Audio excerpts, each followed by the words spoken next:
Yo, today, episode 4 of In the Mix with DJ Linx with my special guest, Adrian Pandawesome 316. Stick around.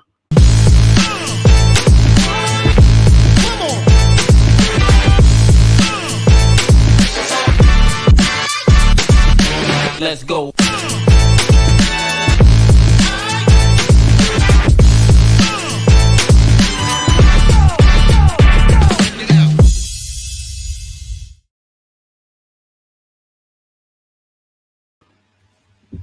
Forgot to add myself to the stream. It bees like that sometimes, you know what I mean? Yo, what is going on, everybody? It's your boy DJ Linx back in the building, back in effect, and back in the mix. Today, I'm excited. We're going to chop it up with my main man, Adrian Pandawesome 316. But first, I just want to give a special shout out to Funky Fix Doggy. That's Funky Fix Doggy on YouTube. He has a YouTube channel. He hit me up. Apparently, there was some confusion with some terms that, you know what I mean, that I used and some other stuff that he was using before me. But we chopped it up and we squared it away. So I want to give a big shout out to Funky Fix Doggy. He has a dope ass YouTube channel, comic book pickups, you know what I mean? Same shit like we do. So big shout out to him. And then let's bring in my man, Adrian Panda. Hold on, wait a minute. I can't just bring him in just yet. Hold on. I just said that all like, let's bring in my man, Adrian Panda. Panda is a true gem. This guy is amazing. You just saw him hopefully on 3 Up, 3 Down.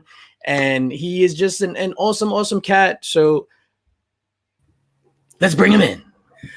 What is going on, everybody? It's good to see everybody back here. Saw a lot of the familiar faces in the chat. What is going on? DJ Linx, thank you so much for having me on. I could not believe that you actually asked me to come on in the mix. This is some high-class shit right here, bro. So, I mean, you on in the mix, but you don't get your name as a lower third, though. You got to earn that. Boom, there it is. Yo, what is going on? Thank you for coming on, man.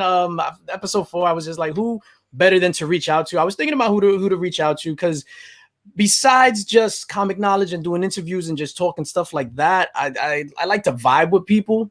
And that's mainly the basis for this show, is just vibing, talking shit.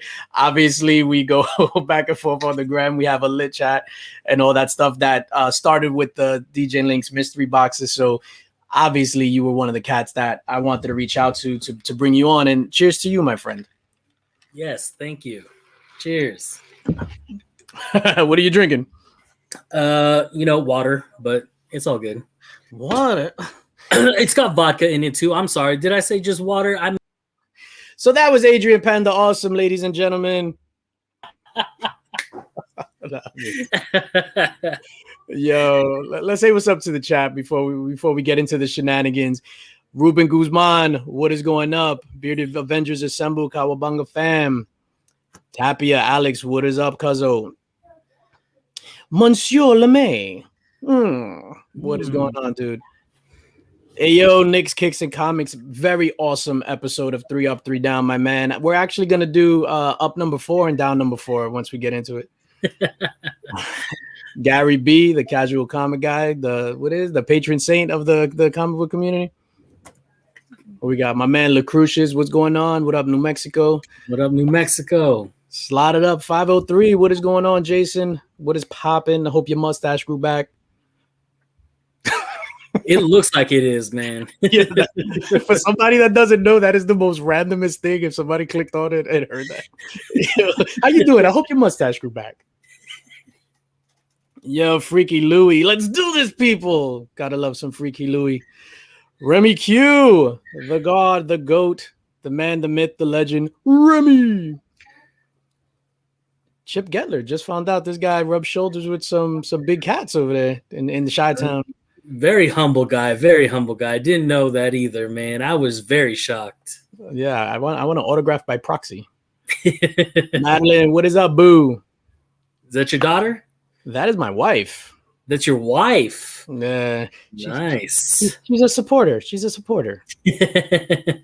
better be. No, let me stop. Dan Eckery, what is going on, fam? Never could figure it out. Check, baby, 1, 2, 3, 4. Check, baby, 1, 2. Did you know Pharrell wrote that? I did not know Pharrell wrote that. What? Yeah, I was watching this. And then I guess we'll just start there and get into some more people later. I was watching something. You ever saw Hip Hop Evolution on Netflix? Yeah. So this season, so the 4 episodes came out maybe like last month, and like I'm watching, and it's an episode about like hip hop in Virginia, how Teddy Riley was in New York, and then his brother got killed, and then he moved to Virginia, and then that's where he discovered the Neptunes at like a high school talent show. Yeah, I was about to say they were in high school when they got discovered. Yeah. And that duo has been together for a very long time. Like they still fucks with each other like heavy. Yeah. So that was dope. And then he wrote, it was like that he went up because they won the talent show. And then, but Teddy Riley wasn't messing with anybody. It was just like one of those things was just like, yeah, you won a song with Teddy Riley. And then Pharrell just showed up and was just like, oh, let me write this for you. And he wrote Rump Shaker. What up, Flash? What up, Dank? You know, they were talking about how Pharrell, what up, Burke? Pharrell wrote that whole album of Justified. It was actually for Michael Jackson. But then all that stuff happened with Mikey there. And so Justin Timberlake got it. And man, like I love that album too. That is a dope album. What is that with Cry Me a River's on it? What's the one with the damn it, son, the one with Pusha T on it? Well, the clips. Right. I don't know, whatever. And he's got that Sexy Back on there too. Nah, Sexy Back is on Futuristic Love Sounds or whatever. What up, Joey Joe? What is going on, dude? All right, Panda. So like always, I always start off with some hard-hitting questions. Question number 1. Yes, I'm a hoe. For sure. Well, people are going to find out. I was going to say, explain this. Oh, snap. All right. So, yeah. Man, was that in the hood of a car? I never share anything with you guys. That was actually a senior picture that was taken by one of my ex-girlfriends. And I just told her, hey, I really want to take like a JC Penney, on the bearskin rug kind of photo. She's like, what? I said, trust me, it'll be dope. Came out with that, and I was like, it's not as dope as I thought it was, but I'll rock it. Nah, this is boom. This is George Costanza levels on the bearskin rug. Look at that handsome dude. I want to buy a computer from this guy. I'll fix it for you too. Nice. You live in Kansas, right?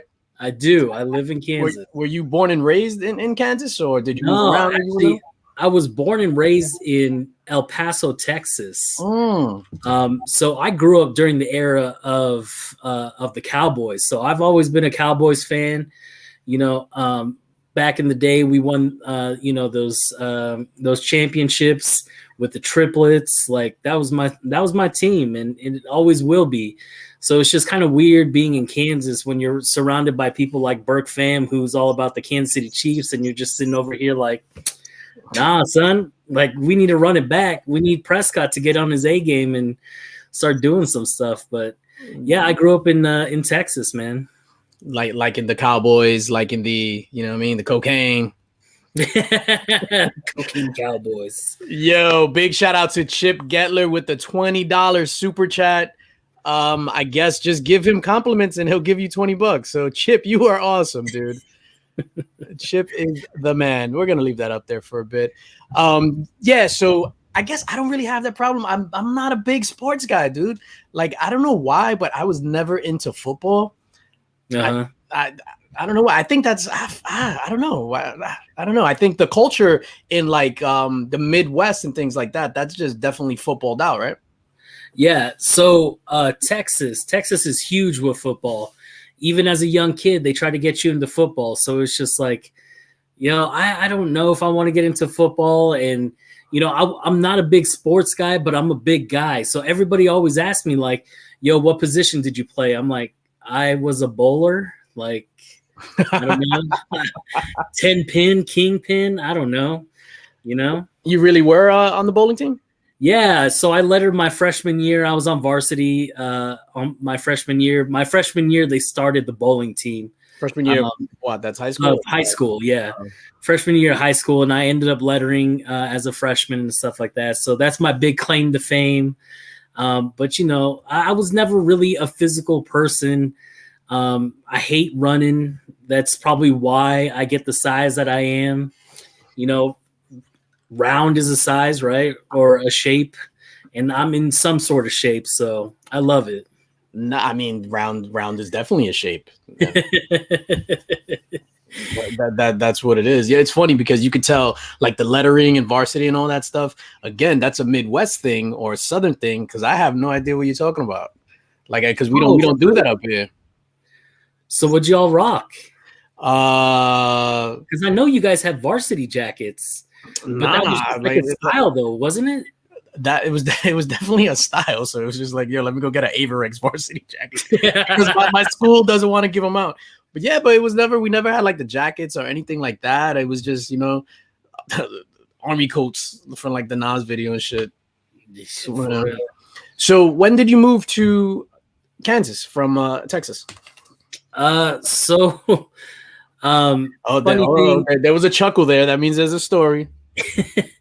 Well, my parents probably hate this because I'm letting it all out there. You know, like with an Asian culture, like we like to keep our shit by ourselves. And so when you're on the internet, it's on there forever. So sorry, Mom. I'm gonna let all our problems out there. So my parents actually got divorced when I was 5. No. Yeah, my parents got divorced. But I am one of the lucky few where my parents actually got back together. Oh, wow. So my parents got back together and they wanted to start fresh. And so, you know, I only have one living relative here in the United States. And it was my aunt. She had come in, like my parents came in 83 from the Philippines. Okay. And my aunt came in 88. And she stayed in Kansas. So, you know, I asked my dad all the time, like when I was younger, like, hey, why Kansas? Why are we moving to Kansas? He goes, listen, if your aunt was in Wyoming, we'd be in Wyoming. So, You know what I mean? Like, you should be happy we're in Kansas. I was like, yo, you got a point, right? But man, it's been great here in Kansas. You know, like I found a lot of great friends here growing up. I met my wife here in Kansas. Like there's nothing that I wouldn't change in my life, you know, be like, I wish I went back and did this and that. Like everything happened for a reason. Like I'm at where I'm at because of the way I grew up, the way that I was, you know, and all these things help shape me who I am today. So, you know, like I like it, man. That's awesome, dude. Now, when you grew up, was there a big Asian community? Did your aunt migrate to Asian community, or you guys were like the only? Yeah, for real. So I had no idea. So when my parents came to the United States, my mom was part of a nursing group that all like there's like 15 to like 20 girls all graduated in nursing school and all went to the United States. A couple went to Florida, a couple went to California, but a good majority of like 10 to 12 of them all went to the same area in El Paso, Texas. And so we had this great, you know, Filipino community. And turns out there's like another Filipino community here in Wichita, Kansas that my parents are a part of. And so it was just easy to migrate up here. Like it wasn't like some adjustment period or whatever. Like we always had some sort of community here. So it's been good, man. Nah, that's dope. And I think it's good. I think by nature, people just flock to their own people, especially when they go or move to an area that they don't know. Like I've been to Texas, and I'm not gonna lie, like I went and I felt uncomfortable, and then just like I literally got off the plane in Dallas, and it was just I was getting the stares and shit. And but yeah, I could see why people would gravitate towards like their communities. That's why I thought it was important to ask that, because if you're just a plain old fish out of water, then that's gonna be a big struggle. Yeah, for real. And that's actually, before my parents actually, found these communities and stuff like that. They started their own community with all those Filipino women that came over and stuff like that. But when it was just, my parents, they were like, they were whacked out. Like, my parents were talking about how when the first time they went to a grocery store, like, because over in the Philippines, everything's an open Asian market, right? No, you know what I mean? And so like everything's an open market. So everything's out on the street. They didn't have like grocery stores on the like inside that had air conditioning and stuff like that. There was a time where my mom would tell me that, when they first got here, they were like looking through the windows, like trying to figure out how to get in. You know what I'm saying? Like it wasn't this, this weird thing that, they could walk through the front door. Like they were trying to figure things out before a lot of things. You know what I mean? No, definitely. And what's that?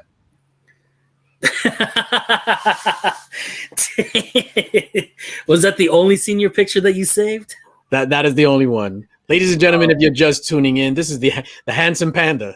The handsome panda. That sounds like Dancing Bear. I mean, I don't know what that means. What up, Taylor? What up, DJ Mikey V? How did you and your wife meet? Or you want to? How was Little Panda? Now you talk about your divorce, and I hate to harp on that and stuff like that. But as your parents got divorced, were you one of those kids that they both spoiled and they both overloved, or how was that? If you don't mind me asking. If not, just tell me to F myself. No. So I know as a kid that I took advantage of this because Dude, and Taylor, you ain't lying. Those were Jinkos. I'm not gonna lie; those were actual Jinkos. So I definitely took advantage of that time. What does this guy mean?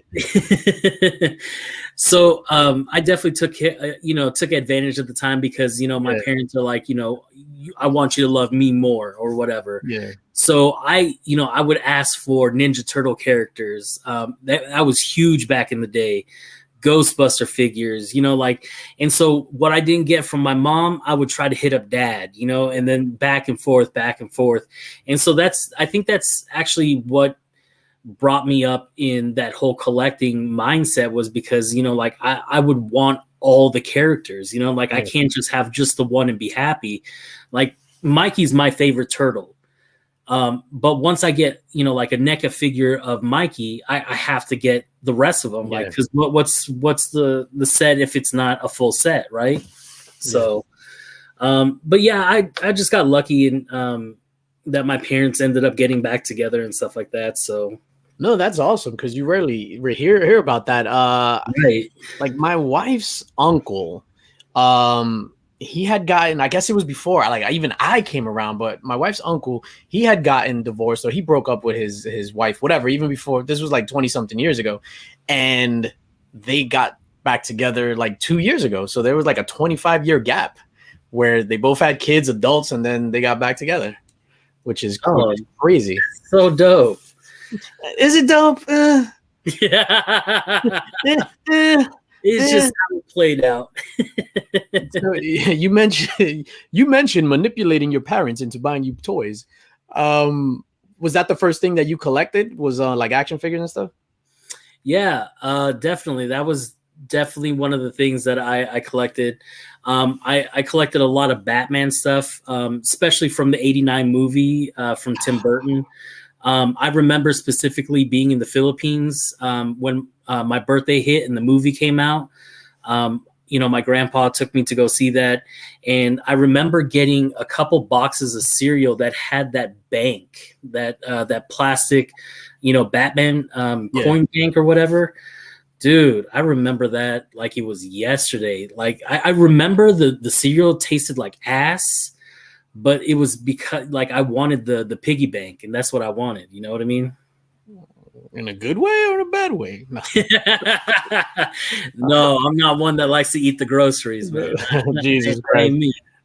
Johnny 5 Alive wants to know, what age did you move? I was probably around 11 or 12. Got that, Johnny?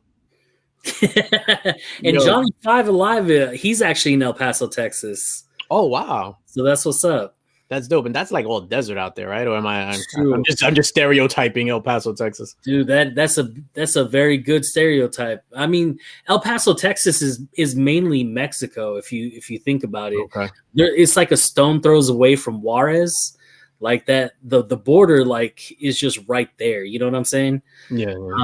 So I grew up, and I grew up in a neighborhood that was all Mexicans, or a couple sprinkled white kids there who all wanted to be Mexicans. You know what I'm saying? Yes. So it was hard being the only Asian on the block. You know what I mean? No, definitely. I'm obviously I was born here in the United States, but I'm Puerto Rican by ancestry or whatever, and my wife, she's half Dominican and half Mexican. So, but I don't eat tacos though. You don't go that route? I don't know. I've never been a food guy. Are you a big food guy? That's funny. That's a question I've never asked on any of these things. Are you a big food guy?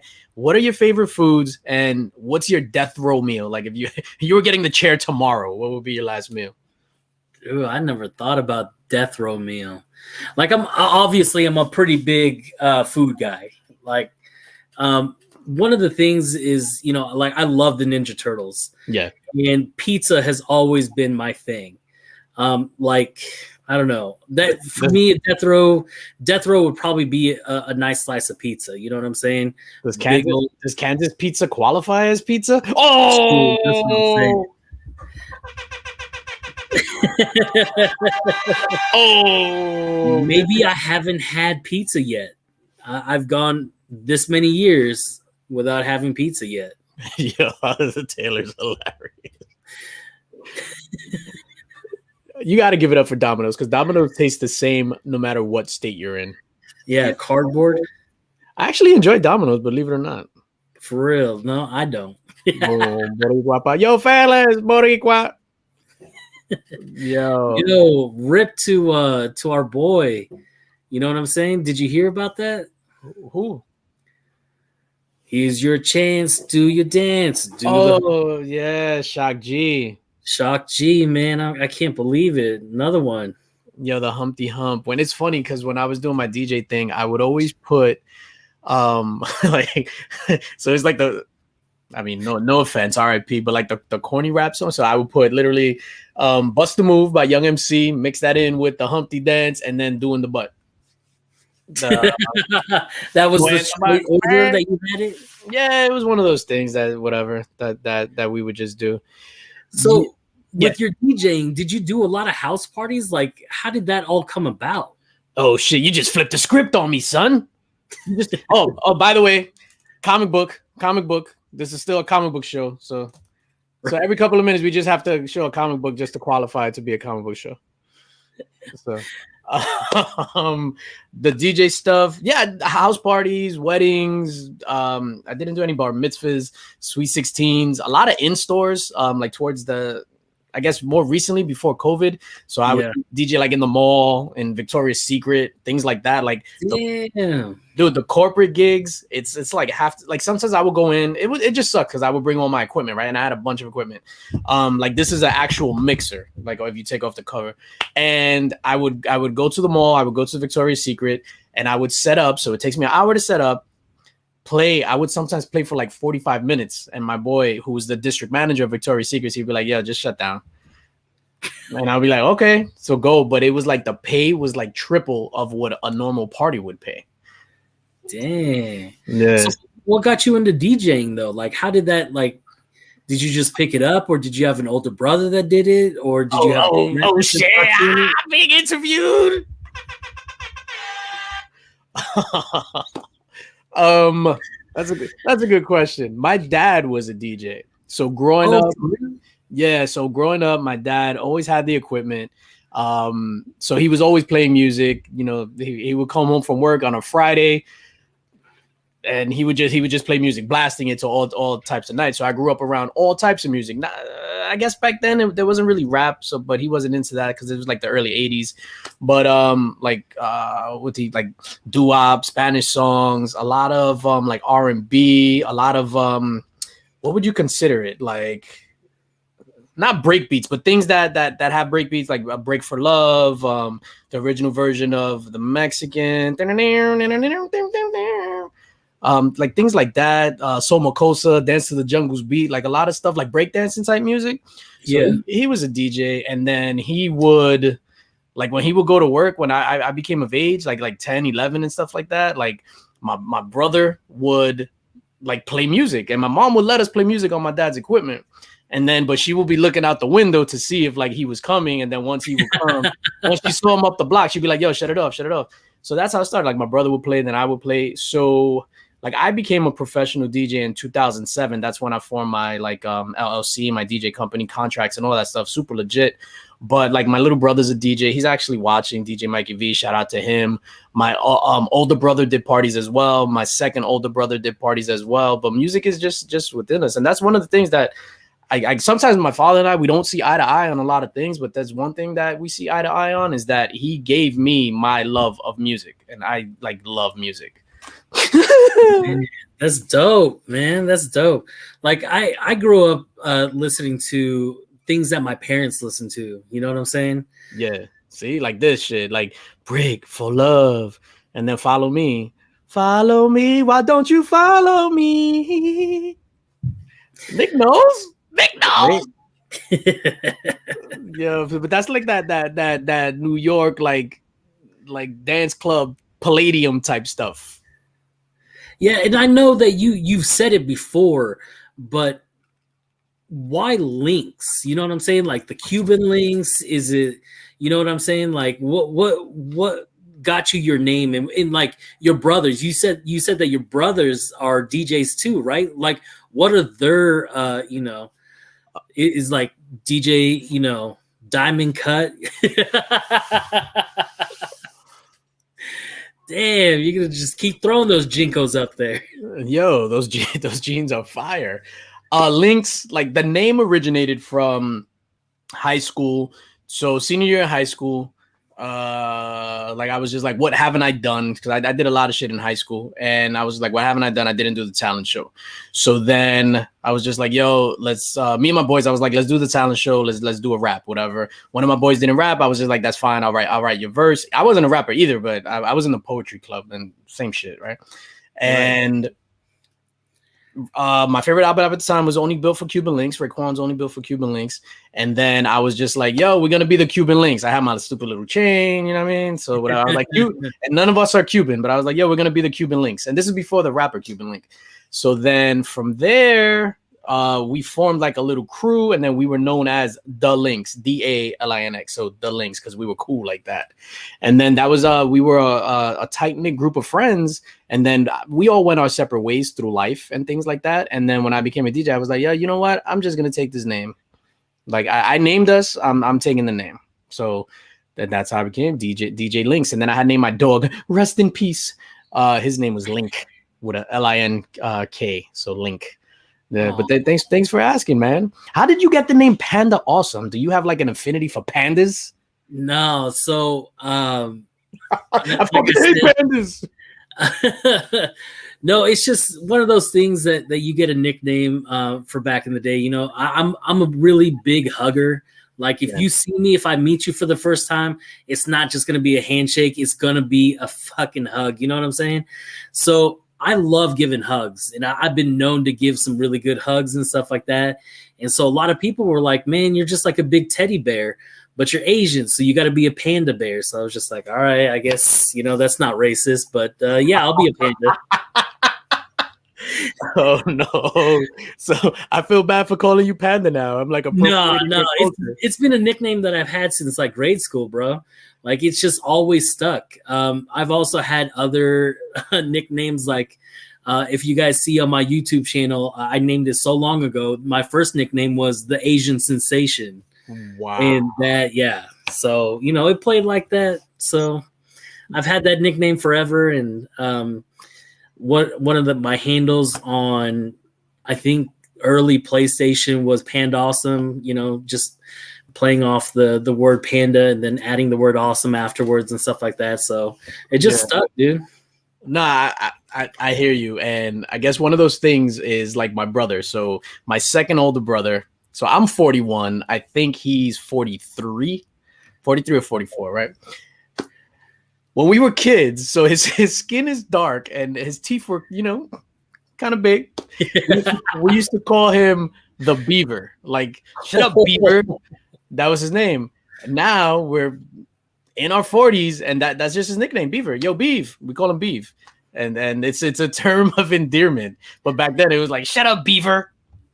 Damn. So is his DJ name DJ Beav? That's actually a good question. No, Nellyville, from Nellyville Entertainment, which was the name of my company as a salute to him. I had it here, but I covered it up with all these awesome stickers, and I have the Adrian Pandawesome sticker right here. Oh yeah, by the way, comic books, because this is a comic book channel. Comic book channel. That's right. You were a bouncer. Yes. Tell me some bouncing tales. So, like I said, man, I've always been this jovial. I've always been, this happy. I just did not make for a good bouncer. I've always had the size. I've always had the intimidation. But when you really get to know me, it's like, yo, you're just a pushover. I would give people like breaks, like, yo, the next time you touch one of my waitresses, I got to take you out. Right. Yeah. So I give them a chance. And one of the clubs that I worked at, the only way up to the club, because it was upstairs, was through stairs that would go up. The only way down would be going through an elevator. And so we'd piece these people up inside the elevator like it was nobody's business. No cameras, no nothing. So as soon as we threw them out of the restaurant, out the back, like it was like one of those movie moments where you take them by the belt loop, by the back of the shirt, and you just heave them out. No, it wasn't like in Carlito's Way where they're taking La Ling and they're like throwing down the stairs. He's like, come on, we kill him. It'll be fun. It'll be fun. Dude, man, Carlito's Way. I love that was the movie. I quote that movie daily. Like it's not even funny. Like I'll work it into this whole thing and then show you how it goes. So you don't have any like besides tossing people out by the belt loop and the collar? Any no, like okay, so things that happened? I used to wear this ring. That was I don't know if you remember Travis Barker from Blink 182. Yeah. He started this company called Famous Stars and Straps. Okay. And I used to rep that company so hard. Like that was all my shirts that I used to wear. Stars like and Straps? I thought it was dope. Yeah, Stars and Straps. I thought Larry Flint started that line. No, but that's a different type of Stars and Straps. My bad. I used to wear this ring, right? And it over the years it's bent and stuff like that because it's been embedded in some people's foreheads every once in a while. Like I said, man, I try to give them all the chances in the world. I'm a jovial guy, but if I really got to take care of business, I will do it. And one day there was this guy that came in and he was just off his rocker already. So it was like, all right, we got to watch this guy. And he just kept like slapping the girls' butts, as they were walking by. So I was like, yo, these are regular patrons. This is not a strip club or anything like that. Right. So he's just slapping regular club goers' butts. Yeah. Okay. Yeah, absolutely. And so, you got the shirt that says staff or bouncer on the back of it or whatever. And so, some people would approach me and be like, yo, this guy over here is, he's touching all the girls. He's trying to hit on some of the waitresses and it's not going well and all that. So, can you take care of it? So I was like, yeah, but with me, like I try giving second chances and everything. I'm like, yo, I've got a lot of complaints. The next one that comes up, I got to throw you out. Right. So the dude is okay for probably like 30 minutes. Then he starts doing it all again. So I was like, yo, I got to take you out. And you told me I have to take you out. So, like I said, one of the ways up is through the stairs and the only way down is through that elevator. Yeah.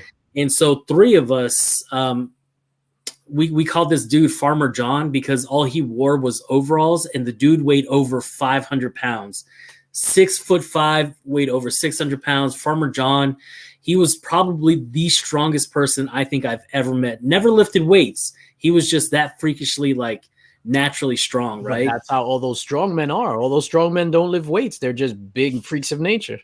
Right. And so Farmer John and I, we took him out into the elevator. And as soon as we got into the elevator, man, we started piecing this guy up, man, just because we knew it. And we told him, don't come back, bro. That's pieced him up right in the elevator. Yeah. Berg Family 54 Comics says a military guy slapped my wife's ass when she walked by him in Aggieville. One time, Panda, I about got kicked out for fighting. LOL. That is the plot to Con Air, sir. You're right. Burke is the new improved Cameron Poe. Yeah, not Papa Burke.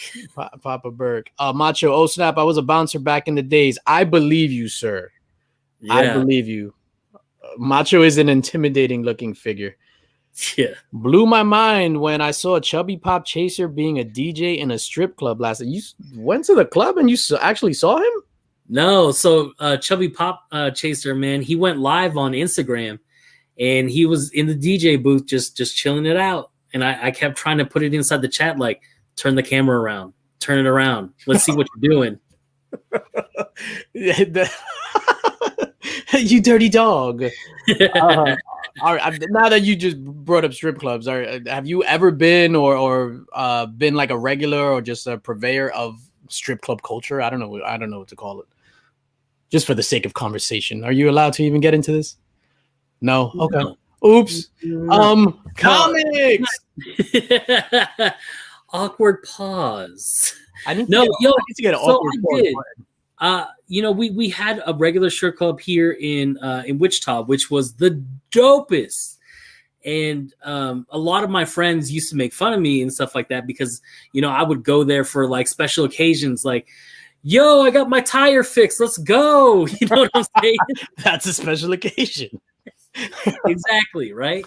And so, in fact, one of my friends used to have, you remember when people used to play like ringtones and stuff like that for special people? Yeah.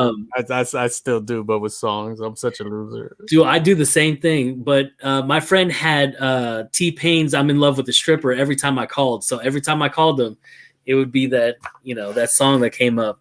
Wow. But yeah, man, I'm just a big lover, and so I love women. Always been a big fan, and so if they're throwing it out there for a little, shake it for a little bit of money, it's okay. It's all good.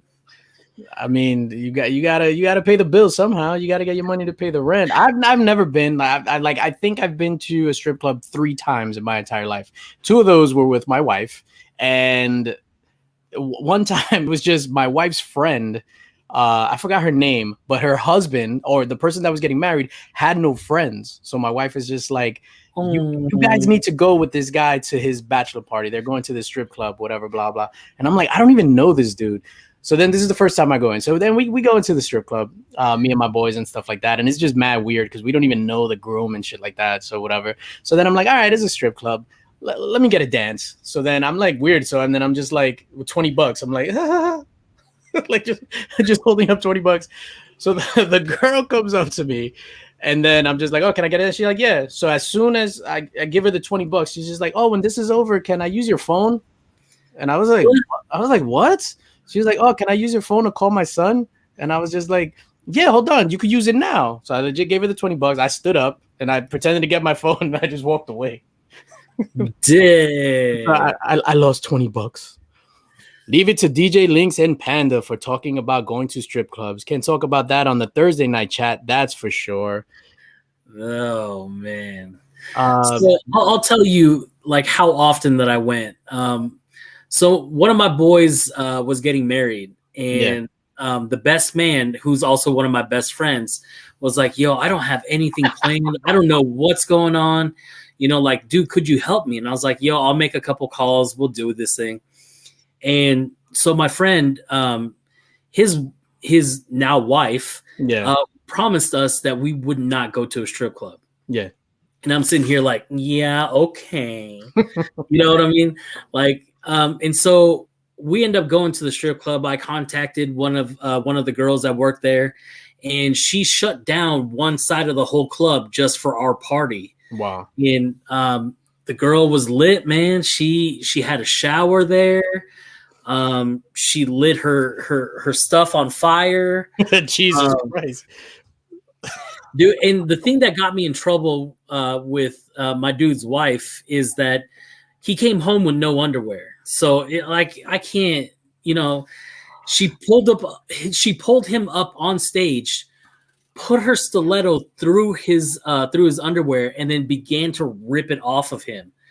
And yeah, I've seen that, dude. So it was one of my boys' birthday. I think it was his 31st birthday, either his 30th or his 31st, and they decided to have it in a strip club. But the strip club here in New York is like half strip club, half club. So you could dance and all that stuff, and then the strippers on this side. So then she pulls him on the little stage, and she legit just like ripped his boxers, like and I was like, what just happened? And then I'm just sitting down. I was mad. I forgot why. I'm always mad, by the way. I don't believe it. No, but I was mad. And I legit downed a magnum of Goose sitting down. And I remember my wife is just like the girls are dancing. My wife is just like, oh, give me whatever. Give me that. You got $1 so I could give it to her. And I'm like, no, I'm not wasting my money on her. And I was just like, And I legit downed a bottle of Goose, and then I stood up. This was sitting down, by the way. You know when you drink liquor sitting down, and as soon as you stand up, is a wrap. Yeah, I stood up, and I was just like, and I about fell over. About fell over, or you did fall over? I want to say I did. It's hard to remember. Yo, give it up for strippers and drinking. Sometimes undergarments go missing. It's a thing. Hold on, wait a minute. Oh my God, the exact same thing happened at a bachelor party I was at. Not mine, but a friend of. Right. Come on, Berg. It was you. You got your panties snatched. He just doesn't want Winter to get mad at him. He's gonna have to relive with Con Air, so he's gonna have to live another Nicolas Cage movie. But that's crazy. It's just like. It's like when a magician or what illusionist, whatever you want to call it, grabs the table thing, the tablecloth, and just like rips it out, and all the cups stay. That's what it was like. Give me these underwears. Boom. All the clothes stay on, but the underwear's gone. All right, hold on. Comic books. All right, just so that we can remain a comic book channel. Besides comics, is there anything other that you collect?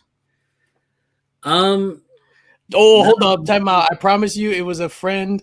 Whatever of mine named Sam. Damn, why you blowing Sam up, son? Sam and his wife watch this. Now they're gonna get a divorce because of you.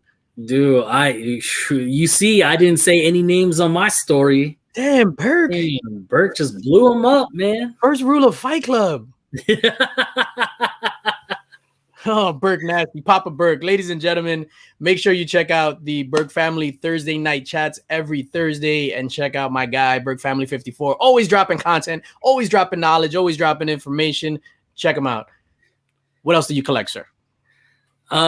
So I collect a lot of action figures. Not so much the Hot Toys, but I do like a lot of the NECA figures. Yeah. Like I've got the whole TMNT NECA figures. Love that. And then the Lightning collection for the Mighty Morphin Power Rangers. I just now recently acquired my last Ranger to complete the set of all of them. So I'm looking forward to unboxing that here pretty soon. But how did you even get into Hot Toys? Like, how is that something that you even get into? Because those Hot Toys are not cheap. You know what I'm saying? Hold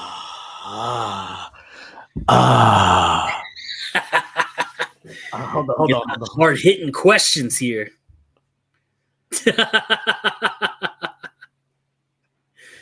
Oh, I learned what this is the other day. You know what this is? Aqua Turtle. Aqua Turtle, yeah. Aqua Turtle. Look at me. Aqua Turtle together. The first time somebody did Awkward Turtle, for some reason, I was like befuddled. Like I was like, "What are you doing?" They're like, "Awkward Turtle," and I was like, "But how is that a turtle? How is it awkward?" But that is hilarious. Hot Toys. So you mentioned NECA. So I started with a bunch of McFarlane, like the regular 6-inch action figures. So I went from McFarlane action figures, and then that was the dominant company first and foremost. So first off, before you start, those McFarlane figures, like how long did you have it before they just fell completely apart?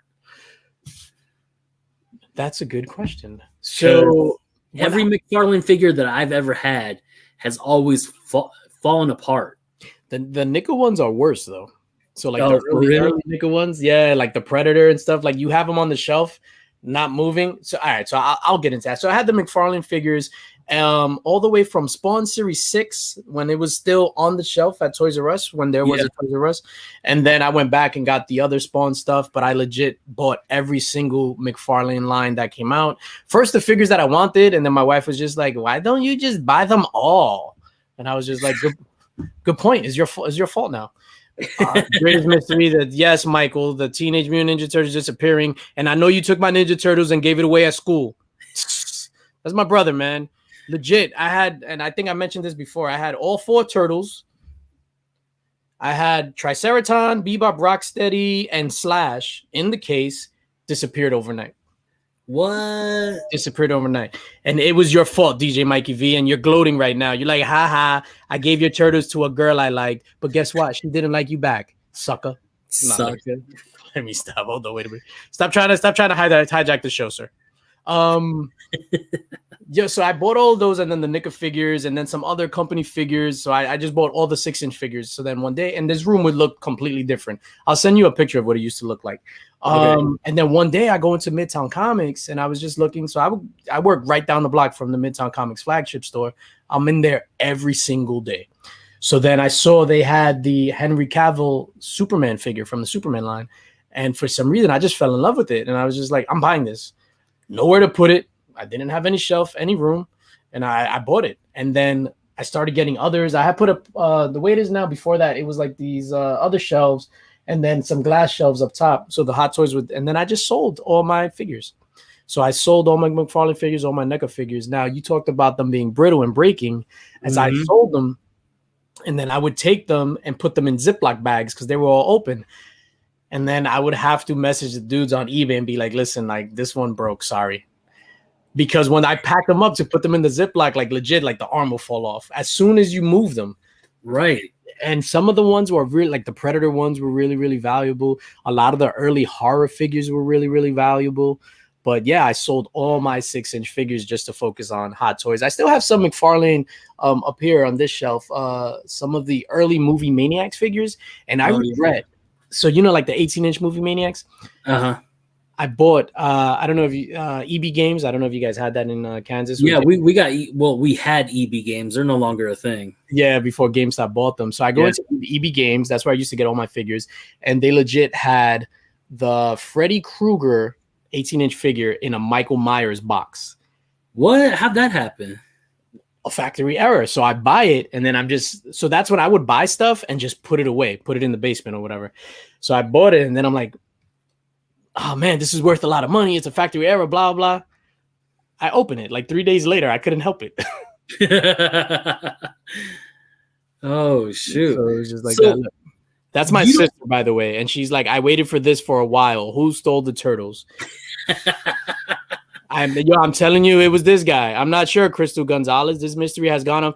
You stole the turtles, my man. Just come. We're old. Like, it's okay. Just say it. Damn. Franklin got you. Fucking Franklin, man. Fucking Franklin.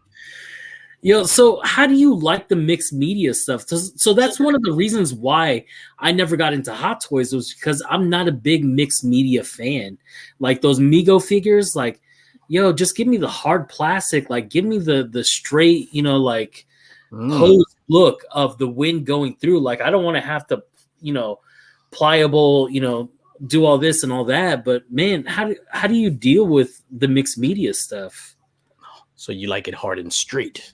Yo, shout out Squared Circle Comics, my guy BX Boxer in the house. Make sure you guys check him out. Awesome channel, man, doing awesome things. I enjoy the mixed media. So before I got into Hot Toys, I got into the statues, right? So my first, I guess, statue besides the endoskeleton, Tony Montana, because you know us Latinos love some Tony Montana. You know what I'm saying? Or cocaine, whatever. Or cocaine, same difference. And I was just like, it was different because it wasn't a statue, but I mean, it wasn't just all like polystone or whatever what have you. So I was used to it with the statues, and then I had that, and then I got some other statues that had cloth. So with the Hot Toys, it wasn't that big of a deal. Now I don't pose them in dynamic poses, as you can see. I like them in museum poses. Because what happens is like some of the, I guess, faux leather. Once you start posing it, and then you go to move it to put in another pose, it's gonna have the creases. So for example, I have my Deadpool. I'll show my Deadpool right here that I feel bad that, and it's funny because I'll actually apologize to my figures and be like, I'm sorry, I don't have a better place for you. So this is the pose that he's in right here. Let me see if it'll focus. I guess not. Whatever. He's doing his little finger through the hole type thing.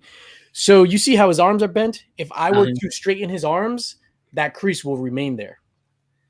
Damn. So that's the downside to Hot Toys, especially with the leather type mixed media. Yeah. So how many Hot Toys do you think you have in your collection now? Like, because I've been looking at some of your past videos and I haven't seen like a room tour kind of thing of all your Hot Toys and how they're all posed. And, you know, I see a couple behind you, you know, one or two, but that's about it. I have a lot, sir. I have a lot. I told my wife I have about 40. But in actuality, I think I have probably right around 100. Damn, you really downplayed that. You just really downplayed that. Lucky for me, my wife doesn't watch any of my stuff, so you know, baby, I got that. Baby, I got that. Comics. No, dude, I just love Hot Toys.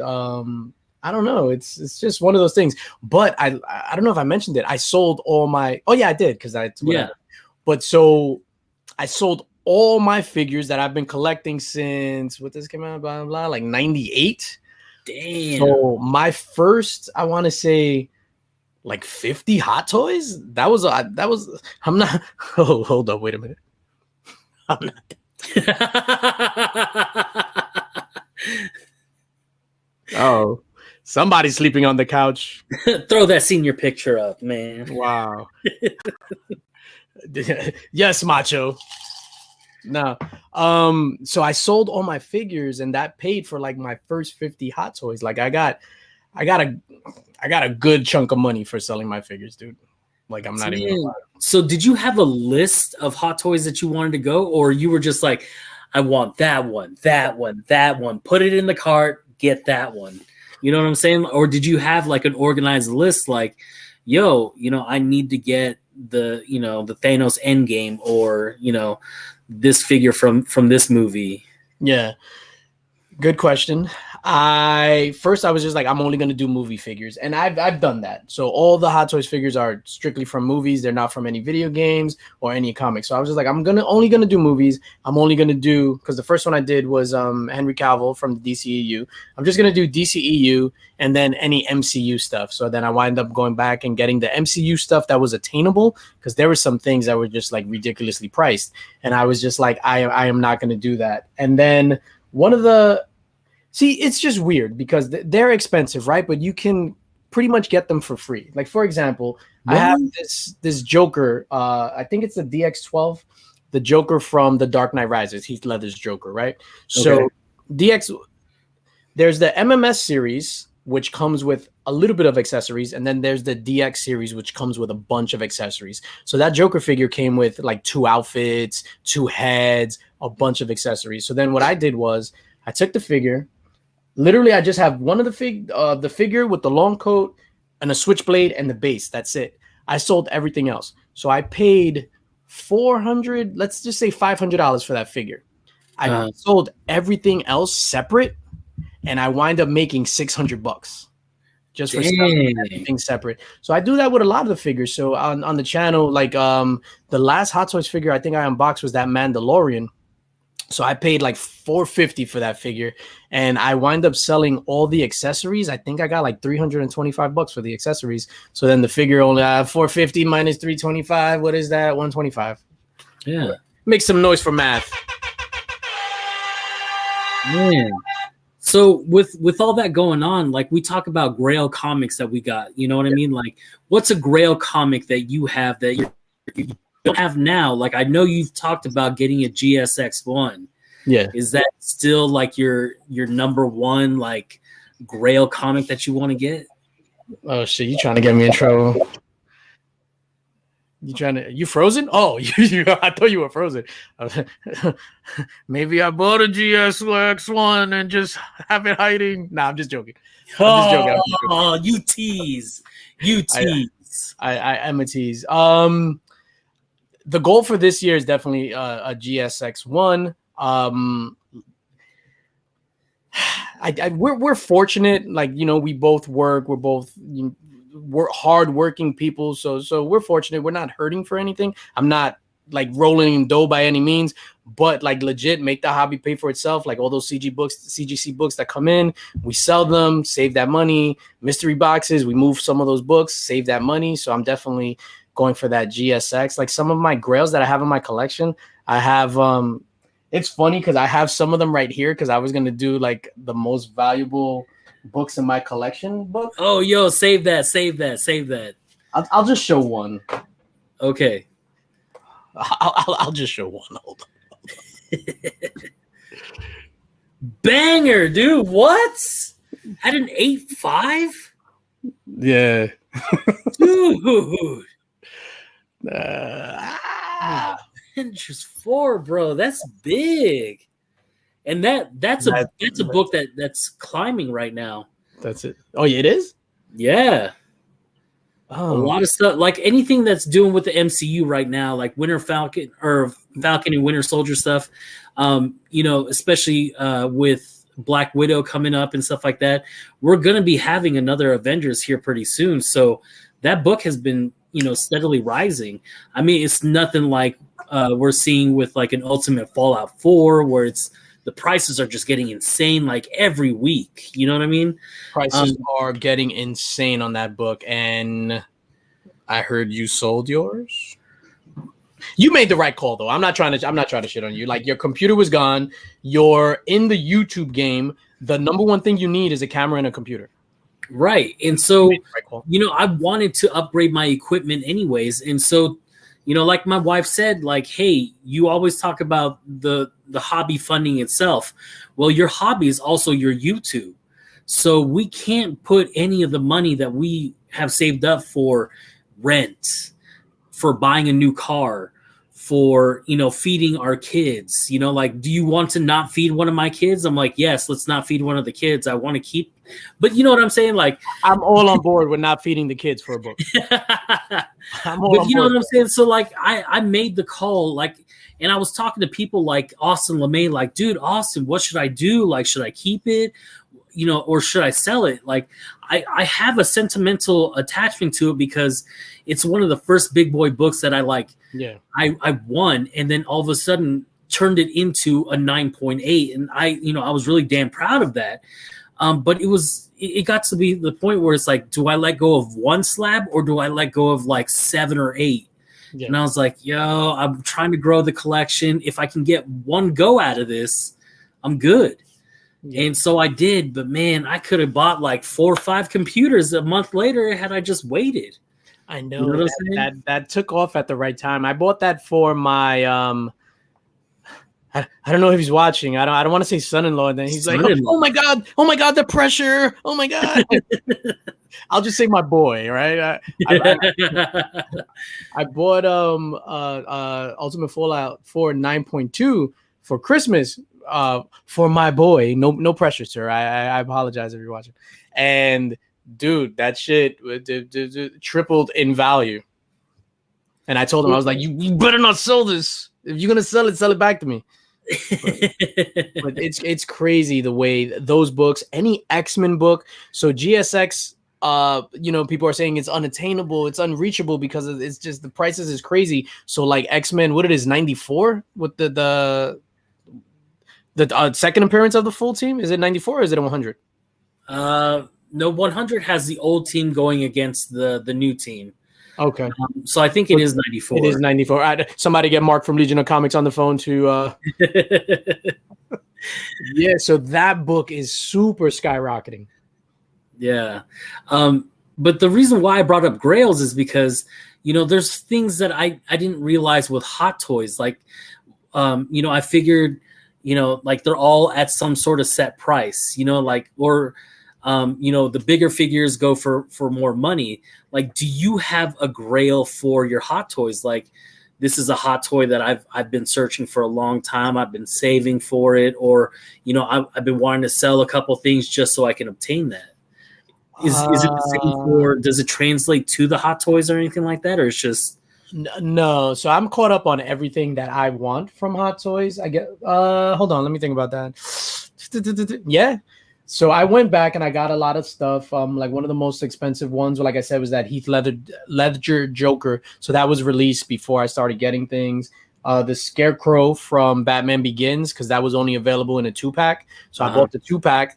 I kept the Scarecrow, and then I sold the Demon Batman, and then it wound up being for free, the Scarecrow. But I'm pretty much caught up. I went back and I got everything that I wanted. There are some, like what people would consider Hot Toys grails, but it's not like things that I collect. So I think like one of the Rambo figure is like really expensive. That's not something that I collect. I think maybe the Blade figure, so the Wesley Snipes Blade figure from Blade 2, like that's probably like a $1,000 figure. And I love Blade 2, but I don't see myself paying $1,000 for a figure. Yeah, I mean, I like the movie, but I don't think I'm gonna shell out that much for a Blade figure. You know what I'm saying? Yeah. Yes, sir. The T-1000 statue at Forbidden Planet is on the bucket list. So the T-1000 statue this guy's talking about, it's not really a statue. It's a life-size T-800 endoskeleton, and one of the big comic book stores in Manhattan is called Forbidden Planet, and it's in the window.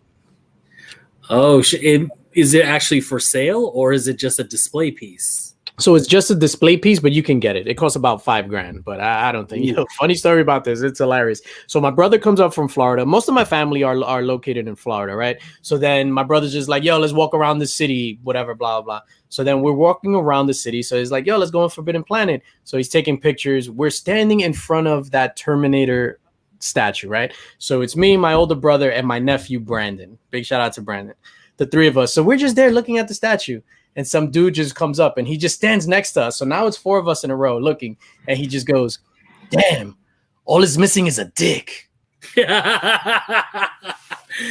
Oh, that just reminded me of that time when we were on Whack Comics. So how do we all feel about dicks? Yo, that we were just like, what the hell? That shit was like so random. That was funny on Whack Comics. And I was going to lead with that question, actually. But I was just like, damn, it's too late to throw it on here and then have it play, and then people are gonna be like, what the hell are these guys talking? What? All it's missing is a dick. Oh no, that's me. I'm just joking. Yo, Panda, we are over an hour. I just looked at the time and I was just like, what in the hell? Dude, I had such an amazing time talking with you. I knew this was going to be fun. Do you have anything that you want to plug? And please don't say me. Do you have anything that you want to plug about your channel? What's coming up and all that stuff before we get out of here? I like to keep it to an hour. Yeah. Okay. So I recently just reached 500 subscribers on YouTube. Congratulations, by the way. Yeah. And so, I'm going to be going live May 2nd. So if you have not entered into my 500 subscriber giveaway, you have until May 2nd to do so, to get entered into the giveaway. I'm going to have a couple people on there. I'm going to be reaching out to some people this weekend. DJ Linx, I know I was going to reach out to you and ask you if you want to come on. I'm going to have guests rolling in and out, just having some people come say what's up. People that I fucks with, like on the regular, people like Alex Winkink, like that dude's going to be coming on. I know he's got a busy schedule, so he'll be on there for like 5-10 minutes. People like Jem Min, I'm going to reach out to him. What's up? Remy Q, like all these people that I message on the regular. Like these are the people that have supported me and I support, and that I would very much like to have on my channel. And one of the biggest supporters that I've had and have had the pleasure of actually being friends with is Austin LeMay. Yes. And so that perfect timing right there, Austin LeMay, he did this amazing cover of Punchline, and it was donated by our friend Sam, the cover collector. And dude, Austin killed it with that. And when he said that he wanted to, put that as a 500 subscriber giveaway, I was blown away by the generosity and the amazing community that we have. So if you guys aren't subbed up, make sure that you go tell your mom, go tell your dad, go tell your dad's girlfriend that your mom doesn't know about. Tell them to subscribe, hit that like button, put that entry into the giveaway with the hashtag Panda Pack. So this way, when I go on, you guys can win some stuff. I decided that it was going to be a dusted style. So if you're not in the chat, boom. I saw that, Burke had so much fun with with Mark on his channel doing it. I was like, yo, I want that on my channel. It's fun until you get like 10 dusteds in a row. Right, exactly. And when you and Remy did that on your show, man, I was dying laughing every single time. Dude, I was so drunk on that show. Yeah, I watched it back and I was like, what the hell is going on? But no, congratulations, man. 500 is a big milestone. Like for me, when I hit my 500, I was just like, I was on top of the world. I thought I was the shit. I was like, move over, Gem Mint. I got 500. I think that's awesome. Congratulations to you, sir. You deserve it. You put out amazing content. Thank you. You deserve it, man. And 1,000 is right around the corner, brother. I really appreciate that, man. I couldn't get there any quicker like you did, man, though. I sold my soul. Oh, I sold my soul for that picture. Nice. Yeah, I want to go to JCPenney's. I want to go pick up some Jinkos and TJ, did you see the sideburns on that? What sideburn? Oh, got the sideburn. I remember when I was 14 and I finally went to like the hood barbershop instead of like the old Spanish guy my mother used to take me to. And they shaped me up. They gave me like a little mustache, the sideburns, the ice picks. I walked out thinking I was the shit. Dude, I'm telling you, after you go to a professional barbershop where they're taking the actual razor to your skin, like you feel the freshest you've ever felt when you walk out, bro. I love going to barbershops. That's like my favorite place to go. It's fun. And then it's like, after we just wrapped up, we're just going to keep going. Fuck it. Yo, my barber's been cutting my hair since 1998. And I only got one haircut with one other person because he was locked up for the weekend. Legit. Barber locked up. Yeah, legit. He was barber / moving them things. No, so anyway, we are going to wrap it up, ladies and gentlemen. Everybody, thank you for kicking it with us for more than an hour. Panda, I appreciate you, my dude. Thank you for coming on. Let me get the outro song ready because I like to play that. We're just going to show this one more time. Look at that handsome dude. But yeah, thank you, brother. Thank you. I greatly appreciate you. And dude, big things are going to come your way. Thank you. Cool. And as always, I memorized my outro, but I always like trip over it. And I'm just like, well, whatever. Spread love is the Brooklyn way. Peace.